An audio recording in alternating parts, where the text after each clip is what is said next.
दोस्तों नमस्कार, हमारे चैनल पर आपको हार्दिक स्वागत है। चलिए आज की शुरुआत करते हैं और आज की इस वीडियो में हम बताने वाले हैं नरेंद्र मोदी के जीवन परिचय के बारे में। तो चलिए वीडियो में आगे बढ़ते हैं और पूरी जानकारी आज की इस वीडियो में हम आपको बताते हैं। नरेंद्र मोदी ने तीसरी बार 2024 में जीत हासिल की है और प्रधानमंत्री पद का शपथ लिया है।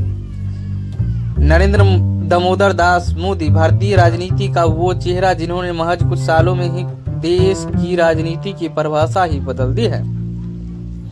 उनकी सटीक राजनीति के सामने न सिर्फ विपक्ष ताश के पत्तों की तरह बिखर गया, बल्कि वो दुनिया में एक ग्लोबल लीडर के तौर पर पहचान बनाने में भी कामयाब साबित हुए। यही वजह है कि आवाम को मोदी जी में एक नायक की झलक दिखती है। मोदी सिर्फ एक ऐसे राजनेता है जिन्हें विदेशों में भी सम्मान मिलता है। विश्व बिरादरी में मोदी जी अपने रिश्ते बराबरी के रखते हैं और दोस्ती भी बराबरी के रखते हैं, और तभी तो आज दुनिया मोदी के कूटनीति की कायल है। मोदी जी बेशक आसमान की बुलंदियों को छू चुके हैं, लेकिन इनकी निगाहें हमेशा ही जमीन पर टिकी रहती है। मोदी जी का हर कदम समाज के निचले पायदान पर रह रहे गरीब तबके के लोग को जिंदगी में खुशहाली लाने के लिए होता है। चाहे केंद्र सरकार की उज्ज्वला योजना हो या बेटी बचाओ बेटी पढ़ाओ या फिर सुकन्या समृद्धि योजना, इन सभी योजनाओं का उद्देश्य ग्रामीण इलाके में महिलाओं और लड़कियों के जीवन स्तर को सुधारना है। मोदी जी का हर कदम राष्ट्रपति महात्मा गांधी के दिखाए रास्ते पर चलकर देश बेहतर भारत बनाना है। तो आइए जानते हैं भारत की सबसे शक्तिशाली और प्रभावशाली राजनेता नरेंद्र मोदी जी के जीवन परिचय के बारे में। बचपन। भारत के सबसे सशक्त और प्रभावशाली राजनेताओं में शुमार नरेंद्र मोदी जी 17 सितंबर 1950 को गुजरात के महासाना जिले के एक छोटे से कस्बे वडनगर के एक गरीब परिवार में हुए थे। पहले वडनगर बॉम्बे स्टेट में आता था। नरेंद्र मोदी जी के माता पिता का नाम हीराबेन और दामोदर दास मूलचंद मोदी है। उन्हें बचपन में नारिया कहकर संबोधित किया जाता था। नरेंद्र मोदी जी के पिता चाय बेचकर किसी तरह अपने परिवार का गुजार बसर करते थे। वहीं अपने घर की दयनीय हालत को देखते हुए नरेंद्र मोदी जी ने भी अपने पिता और भाइयों के साथ रेलवे स्टेशन पर चाय बेचकर अपना पेट भरा करते थे। वहीं बचपन में तमाम कठिनाइयों और कई संघर्ष झेलने के बाद भी मोदी जी कभी निराश नहीं हुए और एक महापुरुष की तरह अपने फौलादी इरादों के साथ अपने कर्तव्य पथ पर आगे बढ़ते रहे। यही वजह है कि आज वे दुनिया के सबसे शक्तिशाली लोगों में गिने जाने लगे हैं और देश के प्रधानमंत्री बन अपने सकारात्मक दृष्टिकोण के साथ भारत का प्रतिनिधित्व कर रहे हैं। शादी के कुछ साल बाद ही अपनाया सन्यासी जीवन, किया घर का त्याग। आर्थिक रूप से कमजोर मोद घांची परिवार में जन्मे नरेंद्र मोदी जी अपने माता पिता की तीसरे बेटे हैं। कम उम्र में ही उनका जसोदाबेन के साथ विवाह कर दिया गया। नरेंद्र मोदी जी उसी समय हाई स्कूल से स्नातक हुए थे, इसलिए उन्होंने अपने इस विवाह को अस्वीकार किया। दरअसल कुछ सालों बाद मोदी जी ने अपने घर का त्याग कर दिया और ज्ञान प्राप्ति के लिए भारत के अलग अलग हिस्सों में घूमे। जसोदाबेन पहले सरकारी स्कूल में टीचर के रूप में पढ़ाती थी, जो कि अब रिटायर हो चुकी है। वहीं कुछ रिपोर्ट्स के मुताबिक मोदी जी शादी जरूर किए थे, लेकिन शादी के बाद वे दोनों कभी एक साथ नहीं रहे। आर्थिक तंगी की वजह से नहीं हो सका सैनिक स्कूल में पढ़ने का सपना पूरा। प्रधानमंत्री नरेंद्र मोदी जी बचपन से ही बेहद होशियार और असाधारण प्रतिभा वाले व्यक्ति हैं, जिन्हें बचपन से ही पढ़ने लिखने का बेहद शौक है। वे शुरू से ही स्वामी विवेकानंद जी को अपना आदर्श मानते हैं और उनके द्वारा बताए गए मार्ग पर चलते हैं। नरेंद्र मोदी जी के अंदर शुरू से ही देशभक्ति का गुण समाहित था, इसलिए वे आर्मी स्कूल में पढ़ाई कर इंडियन आर्मी में भर्ती होना चाहते थे। इसके लिए उन्होंने काफी कोशिश भी की थी, लेकिन परिवार की माली हालत अच्छी नहीं होने के वजह से उनका आर्मी स्कूल में एडमिशन लेने का सपना महज एक सपना ही रह गया। फिलहाल नरेंद्र मोदी जी ने गुजरात के वडनगर से अपनी प्रारंभिक शिक्षा पूरी की थी। उनके वाक कौशल की तारीफ शुरू से ही की जाती है। मोदी जी शुरुआत से ही अपनी वाक कला के हर किसी का ध्यान अपनी तरफ आकर्षित करने में माहिर हैं। आपको बता दें कि मोदी जी ने दिल्ली यूनिवर्सिटी से पॉलिटेक्निक साइंस में बीए का कोर्स पूरा किया और फिर साल 1980 में उन्होंने उच्च शिक्षा हासिल करने के लिए अहमदाबाद गुजरात के विश्वविद्यालय से पॉलिटिकल साइंस से ही अपनी एमए की पढ़ाई पूरी की। राजनीतिक करियर की शुरुआत नरेंद्र मोदी जी ने अंदर शुरू से ही राष्ट्र प्रेम और देशभक्ति की भावना में समाहित थी, इसलिए वे अपनी कॉलेज की पढ़ाई खत्म करने के बाद एक प्रचारक के रूप में हिंदू राष्ट्रवादी राजनीतिक दल राष्ट्रीय स्वयंसेवक संघ यानी कि आरएसएस से जुड़ गए। इसके बाद प्रधानमंत्री नरेंद्र मोदी जी ने देश के अलग अलग प्रांतों में संघ की महत्वपूर्ण जिम्मेदारियां निभाई। साल 1975 से 1977 में जब पूर्व प्रधानमंत्री इंदिरा गांधी ने देश में इमरजेंसी का ऐलान कर दिया था, उस दौरान आरएसएस पर भी बैन लगा दिया गया था। तब नरेंद्र मोदी जी को गिरफ्तारी से बचने के लिए अपना वेश बदलकर यात्रा करनी पड़ी थी। नरेंद्र मोदी जी ने उस समय देश में इमरजेंसी लागू करने का काफी विरोध भी किया था। इसके बाद स्वयं सेवक संघ द्वारा उन्हें भारतीय जनता पार्टी में सम्मिलित होने के लिए भेजा गया। सियासी सफर साल 1987 में नरेंद्र मोदी जी ने बीजेपी में शामिल होने के बाद पार्टी का जनाधार मजबूत करने के लिए अपनी महत्वपूर्ण भूमिका निभाई। इसके साथ ही बीजेपी को अपनी कुशल राजनीति द्वारा सफलता की नई ऊंचाइयों पर पहुंचाया और बाद में वे बीजेपी पार्टी से ही चुनाव लड़ खुद देश के प्रधानमंत्री पद पर सुशोभित हुए। बीजेपी में शामिल होने के बाद पहली बार मोदी जी ने अहमदाबाद में हुए निगम चुनाव में बीजेपी के अभियान को तेज करने में अपनी सक्रिय भागीदारी निभाई, जिसमें बीजेपी की जीत हुई। इस दौरान मोदी जी ने अपनी कुशल राजनीति का इस्तेमाल कर छोटे सरकारी उद्योग आदि के निजीकरण को बढ़ावा दिया। इसके बाद साल 1988 में पार्टी ने मोदी जी के कौशल शक्ति का अंदाज लगाता हुए उन्हें गुजरात ब्रांच के आयोजित सचिव के पद पर नियुक्त कर दिया। साल 1990 में मोदी जी ने बीजेपी के दिग्गज नेता लाल कृष्ण आडवाणी जी के अयोध्या रथ यात्रा के संचालन में अपने राजनीतिक कौशल का इस्तेमाल कर अपनी सक्रिय भागीदारी निभाई और गठबंधन कर सरकार बनाई। वहीं यहीं से उन्होंने पार्टी का ध्यान अपनी तरफ आकर्षित किया। इस दौरान बीजेपी को मोदी जी की अद्भुत कार्य क्षमता का एहसास हो गया था। इसके बाद साल 1991 से 92 में जब बीजेपी के वरिष्ठ नेता मुरली मनोहर जोशी की एकता यात्रा निकाली गई, उस दौरान नरेंद्र मोदी जी ने पार्टी की स्थिति को मजबूती प्रदान करने में अपना महत्वपूर्ण योगदान दिया था और इसके बाद मोदी जी का पार्टी में महत्व बढ़ता ही गया। साल 1995 में गुजरात में हुए विधानसभा चुनाव में बीजेपी के 121 सीट हासिल कर सत्ता में काबिज हुए। इस दौरान शंकर लाल बघेला और मोदी के बीच आपसी मतभेद की वजह से शंकर लाल बघेला ने पार्टी से इस्तीफा दे दिया, जिसके बाद गुजरात के केशुभाई पटेल को गुजरात का मुख्यमंत्री बनाया गया, जबकि नरेंद्र मोदी को हिमाचल प्रदेश और हरियाणा में पार्टी की गतिविधि को संभालने के लिए राष्ट्रीय सचिव के रूप में नियुक्त किया गया। वहीं नरेंद्र मोदी जी ने अपनी इस नई जिम्मेदारी को पूरी ईमानदारी और कर्तव्य निष्ठा के साथ निभाने के लिए नई दिल्ली की तरफ रुख कर लिया और यहाँ पर भी उन्होंने अपनी कुशल राजनीति कार्य क्षमता से हर किसी को प्रभावित किया। इसके बाद साल 1998 में मोदी जी को पार्टी का महासचिव नियुक्त किया गया। इस पद पर रहते हुए भी मोदी जी ने अपनी जिम्मेदारी बेहद अच्छे तरीके से निभाई। इस दौरान उन्होंने कई अलग अलग राज्यों में पार्टी संगठन को मजबूत करने का काम किया। गुजरात के मुख्यमंत्री के तौर पर साल 2001 में जब गुजरात के मुख्यमंत्री के रूप में गुजरात की कमान केशुभाई पटेल संभाल रहे थे, उस दौरान केशुभाई का स्वास्थ्य खराब होने लगा, जिसका असर प्रदेश में हुए चुनाव पर पड़ा। वहीं इस चुनाव में पार्टी के कमजोर संचालन की वजह से बीजेपी को प्रदेश में कई विधानसभा सीटों से हाथ धोना पड़ा था, जिसके बाद गुजरात में बीजेपी की स्थिति को मजबूत बनाने के लिए पार्टी के वरिष्ठ नेताओं ने बीजेपी के मुख्यमंत्री पद के लिए नरेंद्र मोदी के रूप में एक नए और सशक्त उम्मीदवार का चयन किया और फिर मोदी जी को मुख्यमंत्री पद की जिम्मेदारी सौंपी गई।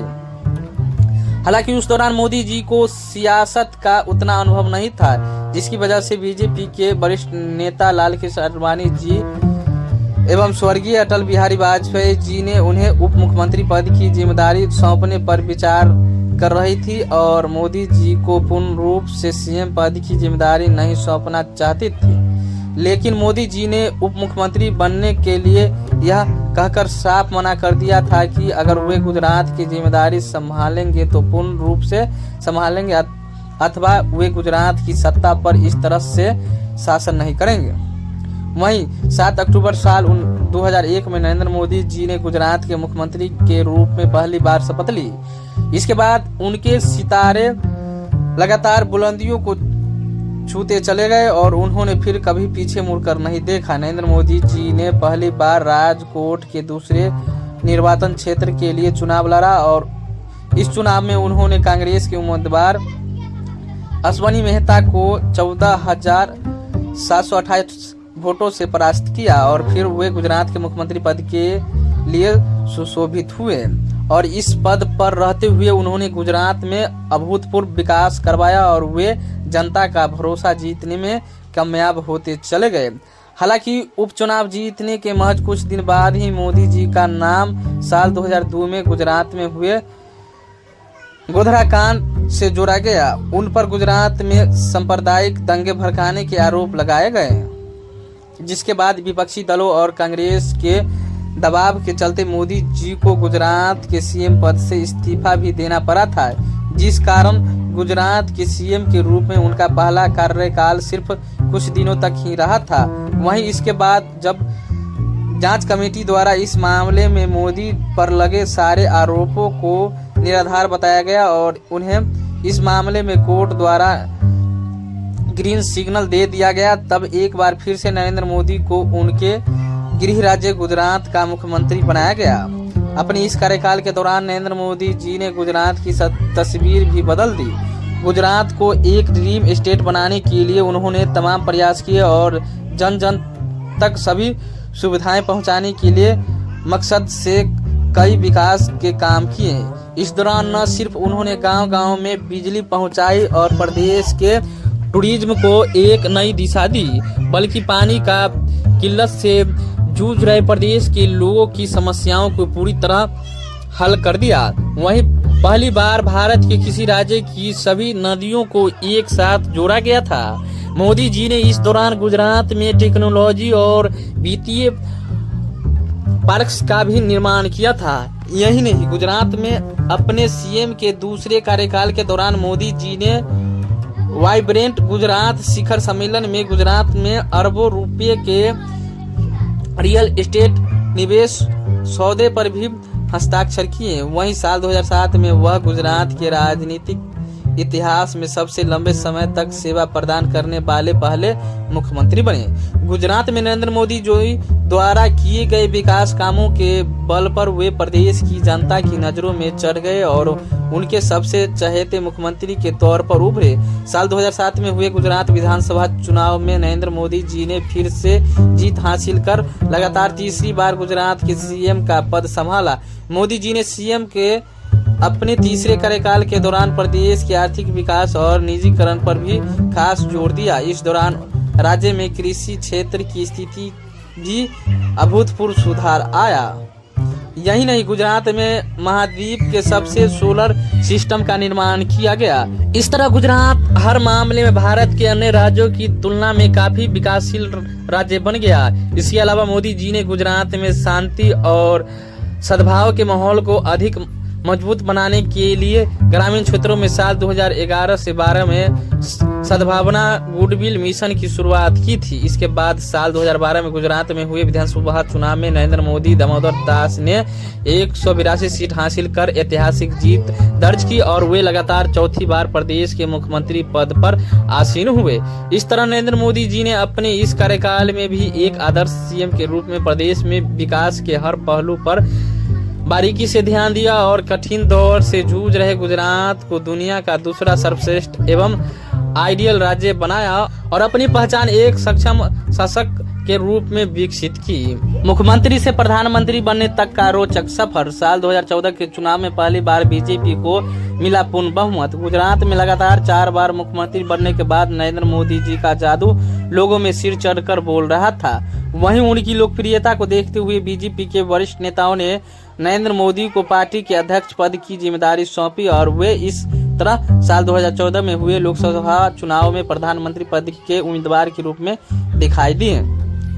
हालांकि इस दौरान लाल कृष्ण आडवाणी समेत पार्टी के कुछ वरिष्ठ नेताओं ने मोदी जी की पीएम उम्मीदवारी के लिए असहमति जताई थी, लेकिन मोदी जी ने उस दौरान वडोदरा और वाराणसी की दोनों सीटों पर जीत हासिल कर एक बार फिर साबित कर दिया कि वे पीएम पद की उम्मीदवारों के लिए एक अच्छे कैंडिडेट हैं। इसके बाद मोदी जी ने देश की जनता से जुड़े तमाम मुद्दों को लेकर 15 सितंबर 2013 से पूरे देश में अपनी रैलियां शुरू की। इस दौरान उन्होंने पूरे देश में करीब 437 चुनावी रैलियां की। इन रैलियों के माध्यम से मोदी ने देश के लोगों को कई आर्थिक, सामाजिक और राजनीतिक मुद्दों को लेकर जागरूक किया और जमीनी स्तर पर जनता से जुड़ी परेशानियों को जानने की कोशिश की। इसके साथ ही मोदी जी ने इस दौरान समस्त देशवासियों के अंदर एक नई चेतना पैदा की। इस बीच मोदी जी सोशल मीडिया पर भी काफी सक्रिय रहे और सोशल मीडिया प्लेटफॉर्म की मदद से अपनी बात जनता के सामने रखी। साल 2014 के लोकसभा चुनाव के प्रचार के दौरान मोदी जी द्वारा शुरू किया गया प्रोग्राम चाय पर चर्चा भी काफी लोकप्रिय रहा। इस प्रोग्राम के माध्यम से मोदी जी ने जन जन तक अपनी पहुंच बनाने में और जनता की समस्याओं को करीब से जानने में कामयाबी हासिल की। इसके बाद मानो पूरे देश में मोदी लहर आ गई। लोगों को मोदी के विचार और राजनीतियों ने इतना अधिक प्रभावित किया कि लोगों ने उन्हें भारी मतों से विजय बनाया। साल 2014 के आम चुनाव में बीजेपी ने 534 सीटों में से 282 सीटें प्राप्त कर ऐतिहासिक जीत दर्ज की। इस तरह नरेंद्र मोदी जी भारत के प्रधानमंत्री के रूप में एक नए चेहरे बन गए। देश के प्रधानमंत्री के रूप में साल 2014 के आम चुनाव में अपनी कुशल रणनीति से पार्टी को ऐतिहासिक जीत दिलवाने के बाद नरेंद्र मोदी जी ने 26 मई साल 2014 में भारत के 15वें प्रधानमंत्री के रूप में गोपनीयता शपथ ली। अपने प्रधानमंत्री पद की जिम्मेदारी नरेंद्र मोदी जी ने बखूबी निभाई। इस दौरान उन्होंने न सिर्फ देश की आर्थिक को मजबूत बनाया बल्कि देश से गरीबी, बेरोजगारी, भ्रष्टाचार को दूर करने के भी सराहनीय प्रयास किए। मोदी जी ने महिलाओं, बच्चे, बुजुर्गों, व्यापारियों, किसानों, युवा आदि सभी वर्गों के हित को ध्यान में रखते हुए तमाम योजनाएं लॉन्च की। भारत में स्वच्छता अभियान चलाकर लोगों को साफ सफाई के प्रति जागरूक किया। पीएम पद की जिम्मेदारी संभालने के बाद नरेंद्र मोदी जी ने एक के बाद एक विदेशी दौरे कर भारत के रिश्ते अन्य देशों से मजबूत करने का प्रयास किए। साथ ही विदेशी व्यवस्थाओं को भारत में निवेश करने के लिए प्रोत्साहित किया। शिक्षा, स्वास्थ्य, सुरक्षा, परिवहन, सड़कें, मनोरंजन आदि के क्षेत्र में मोदी जी ने कई काम किए। इसके अलावा मेक इन इंडिया और डिजिटल इंडिया जैसे कार्यक्रम के माध्यम से लोगों को जागरूक किया। अपनी सकारात्मक सोच और विकासशील कार्यों से उन्होंने लोगों के दिल में एक चहेते प्रधानमंत्री के रूप में अपनी छवि बना ली और इसका परिणाम उन्हें साल 2019 के चुनाव में भी मिला और साल 2024 के चुनाव में भी मिला। साल 2019 के आम चुनाव में प्रचंड जीत दर्ज कर दूसरी बार बने प्रधानमंत्री।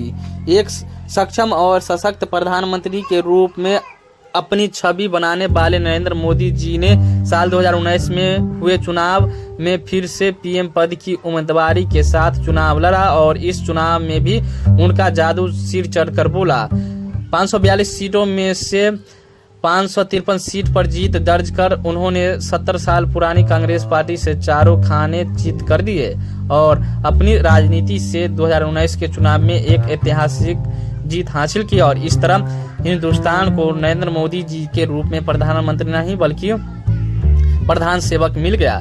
इस तरह प्रधानमंत्री नरेंद्र मोदी जी ने एक बार फिर अवाम के भरोसे को जीत कर दूसरी बार पीएम का पद हासिल किया और वे लगातार देश की जनता के विकास के लिए कार्यरत हैं। एक ग्लोबल लीडर के रूप में मोदी जी ने अपनी दमदार विदेश नीति के तहत ताबड़तोड़ विदेश दौरे कर विश्व पटल पर हिंदुस्तान की एक अलग पहचान बनाई है, जिसकी वजह से आज हिंदुस्तान विश्व बिरादरी के साथ कदम से कदम मिलाकर चल रहा है। मोदी जी की कुशल रणनीति और कूटनीति का ही नतीजा है कि जिन देशों को भारत पहले फूटी आंखों से भी नहीं सुहाता था, आज वही देश आज दोस्ती का हाथ बढ़ाने के लिए मजबूर है। नरेंद्र मोदी ने ब्रिक्स, सार्क, संयुक्त राष्ट्र और G20 शिखर सम्मेलन में भी हिस्सा लिया और जहां उन्होंने भारत का एक मजबूत राष्ट्र के रूप में पेश किया। इसके बाद मोदी जी की दूरगामी सोच और जबरदस्त विचारों की खूब सराहना भी की गई। वहीं मोदी जी की जापान यात्रा के बाद भारत जापान के रिश्तों को मजबूती मिली। इसके अलावा नरेंद्र मोदी जी की मंगोलिया की यात्रा करने वाले देश के पहले प्रधानमंत्री हैं। इसके साथ ही पीएम मोदी की चीन और दक्षिण कोरिया की यात्राएं भी भारत में निवेश लाने की दृष्टि से काफी सफल साबित हुई।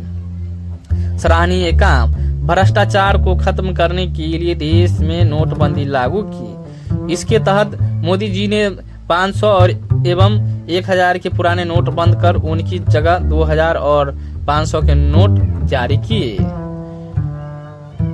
Goods and service tax (GST) प्रधानमंत्री नरेंद्र मोदी जी ने देश में लगाए जाने वाले सभी अलग अलग टैक्सों को एक साथ शामिल कर GST टैक्स लागू किया। उरी हमले के साथ सर्जिकल स्ट्राइक कर पाकिस्तान की उड़ाई नींद। नरेंद्र मोदी जी ने साल 2016 में हुए उरी हमले के बाद सर्जिकल स्ट्राइक करने का ऐतिहासिक फैसला लेकर पाकिस्तान को करारा जवाब दिया। पुलवामा हमले के बाद एयर स्ट्राइक करने का ऐतिहासिक फैसला। फरवरी 2019 में पुलवामा हमले में कई भारतीय सैनिक के शहीद होने के बाद प्रधानमंत्री नरेंद्र मोदी जी ने पाकिस्तान को सबक सिखाने के लिए देश के सभी सुरक्षा बलों को किसी भी तरह से एक्शन लेने की छूट देने का ऐलान किया था, जिसके बाद वायुसेना द्वारा एयर स्ट्राइक की गई थी। गुजरात में स्टैचू ऑफ यूनिटी का निर्माण। भारत के लौह पुरुष सरदार वल्लभ भाई पटेल के स्मारक के रूप में स्टैचू ऑफ यूनिटी का निर्माण करवाया गया। यह गुजरात राज्य के अहमदाबाद से 200 किलोमीटर दूर नर्मदा के सरदार सरोवर डैम के पास बनाई गई। इसकी आधारशिला प्रधानमंत्री नरेंद्र मोदी जी ने रखी थी। स्टैचू ऑफ यूनिटी अन्य स्मारकों की तरह मुख्य स्मारक नहीं है, बल्कि यह सामाजिक आर्थिक विकास को बेहतर कनेक्टिविटी देने के साथ साथ स्वास्थ्य और शिक्षा के बुनियादी ढांचों पर ध्यान देगी एवं कृषि विकास के लिए अनुसंधान केंद्र के रूप में भी विकसित करेगी। अंतर्राष्ट्रीय योग दिवस की शुरुआत को प्राथमिकता देने और इसके प्रति लोगों को जागरूक करने के उद्देश्य से नरेंद्र मोदी जी ने हर साल 21 जून को अंतर्राष्ट्रीय योग दिवस भी मनाने की शुरुआत की। पहली बार अंतर्राष्ट्रीय योग दिवस 21 जून साल 2015 को मनाया गया था। राष्ट्रीय युद्ध स्मारक निर्माण। नई दिल्ली में सशस्त्र बलों को सम्मानित करने के लिए राष्ट्रीय युद्ध स्मारक का निर्माण किया गया, जिसका शुभारंभ प्रधानमंत्री नरेंद्र मोदी जी द्वारा किया गया था। तो दोस्तों, हमारी आज का जानकारी कैसा लगा? अगर अच्छा लगा हो तो लाइक शेयर और सब्सक्राइब करना न भूलें। पूरा वीडियो देखने के लिए धन्यवाद।